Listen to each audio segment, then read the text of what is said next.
Here's a new Mandela effect that gets really weird, really fast. So get ready. For nearly 20 years, there was a show that aired from 1968 to 1986 called The Dick Cavett Show. It was a talk show hosted by comedian, author, and writer Dick Cavett. The Mandela effect regarding this show dates back to an episode that was filmed June 7th, 1971, that was never aired and no one ever saw. Why? Because the guest on that episode actually died during its filming in front of a live studio audience. The guest on that episode was publisher J.I. Rodell, who was an early advocate of sustainable agriculture and organic farming in the United States. Mr. Rodell was a big health guy, and he made his name talking about health. In fact, he was known as the originator of the word organic when describing produce. In kind of a dark, ironic way, he actually made a lot of quotes in this episode that kind of tempted fate. He said, "I'm in such good health that I fell down a long flight of stairs yesterday and I laughed all the way." As well as, "I've decided to live to be 100.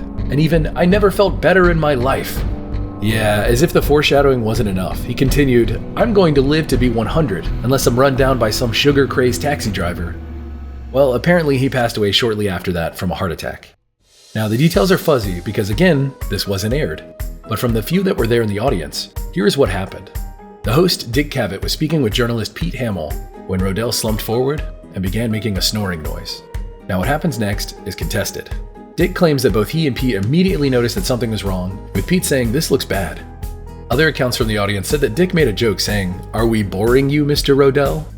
Now, Dick has emphatically denied that and says that he doesn't remember saying it, although two physicians who were in the audience at the time did remember him saying that.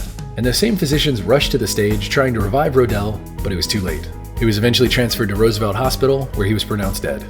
That night's episode was never aired, and a rerun was shown in its place. So what's the Mandela effect here? Here's where it gets weirder. The host, Dick Cavett, claims that he is approached about this often by people wanting to discuss the incident. And not that they're curious about what happened, but rather they are convinced that they saw it on television. He's encountered this so much that he even has a system of dealing with it. He would ask if the person was in the studio audience that night, as it would have been the only way for them to have witnessed what happened, and every single time he gets a no as a reply, saying that they saw it on TV. Check this out. Somebody would say, "I'll never forget the look on your face when that guy died on your show."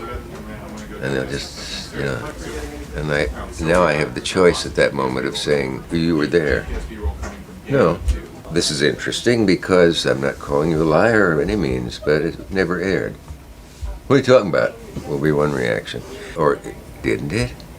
God, I could swear you reached out and they weren't there.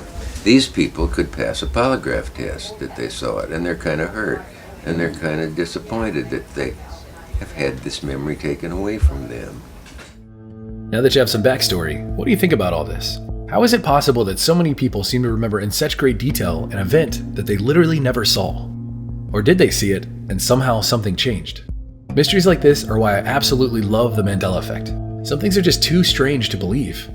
Now, this event took place over 55 years ago, so it's unlikely that those out there who saw this live, or think they saw it live, and were at an age where they could comprehend and understand what they were seeing, are still with us.